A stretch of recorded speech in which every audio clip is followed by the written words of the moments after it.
전 국민의 70%가량이 거주하는 공동주택 관리 문제를 많은 정치인들과 많은 공무원들이 좌시하고 있습니다. 알고 보면 나를 포함한 많은 피해자가 발생하는 심각한 사안으로 이번에 60년 전에나 있을 법한 선거 부정 사건이 터졌습니다. 도대체 왜 아파트 대표회의 선거에 이런 부정까지 하게 되는지 한번 알아보겠습니다.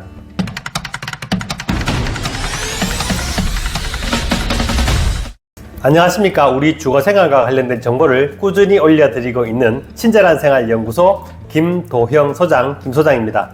아파트에 근무하는 분들이나 아파트에 사는 입주민이라면 구독과 좋아요 눌러 놓으시면 아파트와 관련된 좋은 정보 올라올 때 쉽게 보실 수 있습니다. 우리 역사를 보면 민주주의가 뭔지도 몰랐던 시절이 있었고, 부정선거의 끝판왕이라고 할 수 있는 1960년 3.15 부정선거가 있었습니다. 이 3.15 부정선거의 결과로 4.19 의거가 일어났고, 이 의거로 이승만 정권이 무너지고 주범인 내무부 장관이 사형을 당하고 180명이 처벌당하는 가슴 아픈 역사가 있었습니다. 그런데 지금은 스마트폰 시절로 지구 반대편 사람과 영상 통화도 가능하고 은행 업무나 물건 구매도 폰 하나로 할 만큼 발전한 이 시대에 60년 전에나 있었던 3.15 부정선거 같은 일이 서울 한복판에서 벌어졌습니다. 4월 18일 발표된 판결문 내용을 간단히 살펴보면 서울 북부지방법원 형사 6단독 송혜영 판사는 중량구의 한 아파트 선거관리위원 62세 A씨와 이 아파트 관리사무소장 50세 B씨에게 각각 징역 6개월을 선고했습니다. 이들은 이 아파트 동대표 재선거에서 특정 후보를 당선시키기 위해 투표 결과를 조작한 혐의, 즉 업무방해 혐의로 기소되었습니다.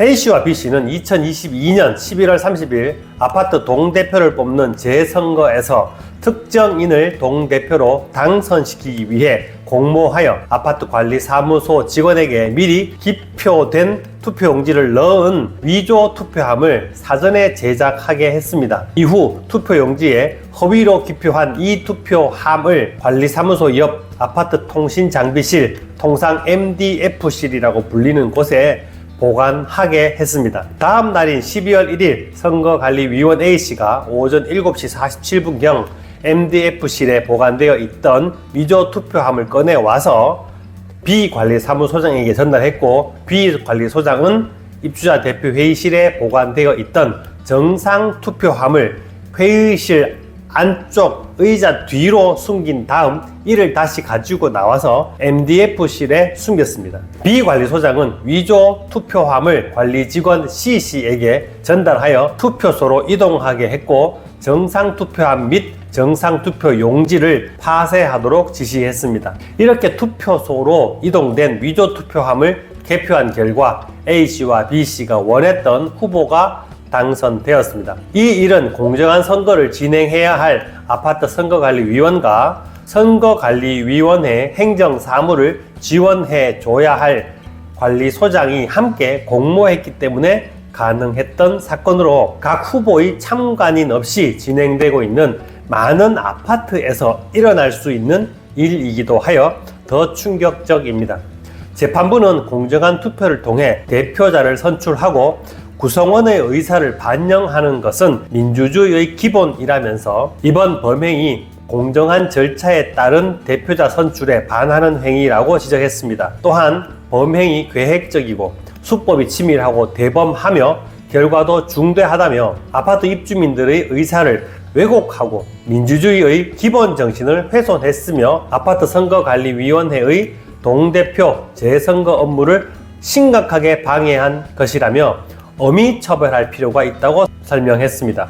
다만 관리직원 C씨는 위조 투표함을 전달받아 이동한 것은 사실이지만 아무것도 모른 채 선거관리위원이 투표함을 가지고 가라고 지시하여 운반했으며 A씨, B씨와 공모했다고 인정하기에 부족하다고 판단하여 무죄를 선고했습니다. 만일 관리직원 C씨가 위조 투표함인지를 알았다면 함께 처벌될 수도 있었던 중대한 사안입니다. 문제는 왜 아파트 동대표 선출에 이런 60년도 넘은 시절의 부정선거를 해야 했느냐는 것입니다.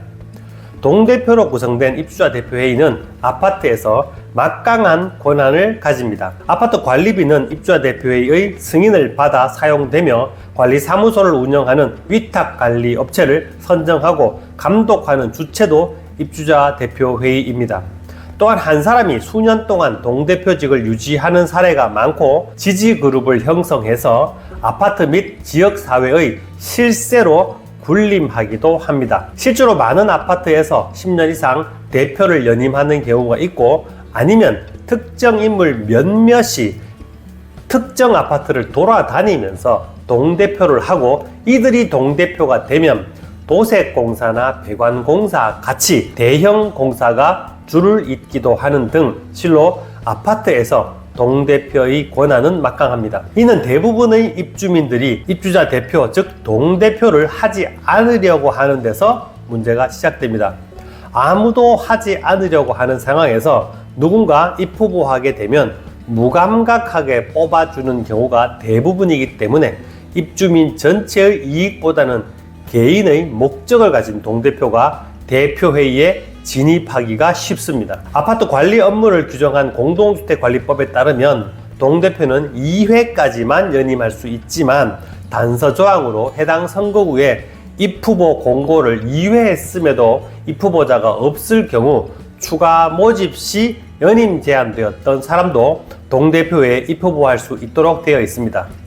따라서 많은 사람이 입후보하지 않기를 바라거나 아니면 보다 적극적으로 입후보하지 못하도록 여론을 형성하여 3연임, 4연임, 심지어 5연임까지 하는 경우가 있습니다. 아파트 대표 회장들의 모임에서는 공동주택관리법의 동대표 연임 금지 규정을 철폐하거나 완화해 달라는 청원을 여러 차례 하고 있는 것으로 알고 있습니다. 하지만 이 주장은 아파트 운영을 몇몇 사람이 독점하지 말라는 입법 취지와는 반대되는 주장입니다. 제가 생각하는 아파트 대표회의는 가장 작은 풀뿌리 민주주의로 누구나 참여하여 모두가 의견을 내고 함께 결정하는 초기 민주주의의 모습을 따라갔으면 하는 생각입니다. 지금 공동주택관리법에 따르면 입주자 대표회의가 열릴 경우 반드시 시간과 장소 그리고 안건을 5일 전에 공지하도록 되어 있습니다. 우리 아이에게 민주주의를 가르친다는 마음으로 아이들과 함께 방청을 하고 필요하다면 손을 들어서 발언권을 얻어 의견도 제시해야 전 국민의 70% 이상이 거주하고 있는 아파트 운영이 보다 민주적으로 움직일 수 있다고 생각합니다. 경북 김천의 한 아파트 동대표 감사님이 대구 매거진에 기고한 글을 보면 아파트 부당 이득금 편취 사례를 몇 가지로 정리해 놓았습니다. 1번 1년 미만 조기 퇴직자들의 퇴직 적립금과 연차 수당 빼먹기. 2. 4대 보험료 중 60세 이상 근로자의 국민연금과 65세 이상 근로자들의 고용보험료 빼먹기. 3. 직원들의 피복비 빼먹기 등입니다. 이 외에도 여러 언론을 보면 장애인 고용촉진 장려금 빼먹기, 입찰에 없었던 이상한 수수료를 계약 내용에 넣어서 빼먹기 등 여러 방법이 동원되기도 합니다. 이 감사님은 공동주택관리법 제52조 6항에는 엄연히 주택관리업자의 지위는 민법상 위임 규정을 준용한다고 되어 있고 관리규약 제45조 1항에는 표준계약서에 따라 입주민들의 손해가 없도록 계약해야 한다는 규정이 명시되어 있음에도 위탁관리 계약에 도급이라는 용어를 버젓이 집어넣고 민법의 위임 규정을 준용하지 않는다는 문구까지 넣은 계약서에 도장을 찍고 있다며 얼마나 유착이 심한지 답답할 뿐이라고 지적했습니다. 여기서 도급이 왜 중요하냐면 저희 친절한 생활 연구소 영상을 자주 보신 분들은 아시겠지만 퇴직급여 충당금이나 4대 보험료 미납분이 발생했을 때 이 돈을 입주민에게 돌려주지 않아도 된다는 논리의 중심에 도급이라는 용어와 계약 방식이 있기 때문입니다.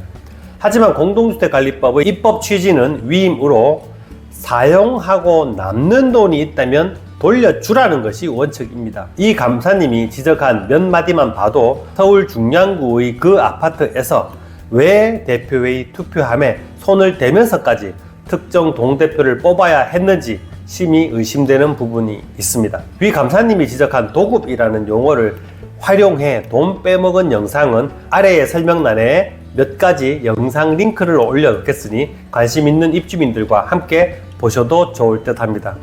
아파트 문제는 여러 사람이 같이 생각하고 함께 움직일 때만 해결됩니다. 오늘은 여기까지 하겠습니다. 친절한 생활 연구소에서는 공동주택에 사는 선량한 입주민들을 위해 필요한 정보를 지속적으로 제공해 드리고 있습니다. 아래에 구독과 좋아요 눌러 놓으시면 새로운 영상 올라올 때 쉽게 확인할 수 있습니다. 이 영상은 여러분이 함께하는 밴드나 단톡방 또는 페이스북에 올려주셔도 감사합니다. 지금까지 친절한 생활 연구소 김도형 소장, 김 소장이었습니다. 그럼 다음 영상에서 만나요. 감사합니다.